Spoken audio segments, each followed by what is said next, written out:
Magandang araw po mga ka-rice. Nandito po tayo ngayon sa napakagandang campsite at napakasarap po magmuni-muni at mag-relax kasi malayo po sa syudad. Ito po yung Maria Claras Campsite and Bee Farm. Dito po yan sa may Tinawagan Hills. Dito po sa Baaw, Camarines Sur. At bukod po sa maganda yung campsite, kitang-kita rin po rito yung halos buong Rinconada area. At meron lamang po silang 20 pesos na entrance fee. At pwede rin po kayo rito mag-overnight kasi meron din po silang mga available na rooms.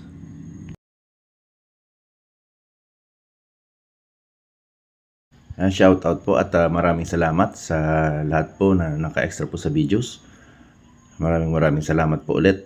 At maraming salamat din po sa management and staff ng Maria Claras Campsite and Bee Farm dito po sa Tinawagan Hills. Lagi po nating tatandaan, ingat po tayo lagi sa ating mga biyahe, and God bless us always.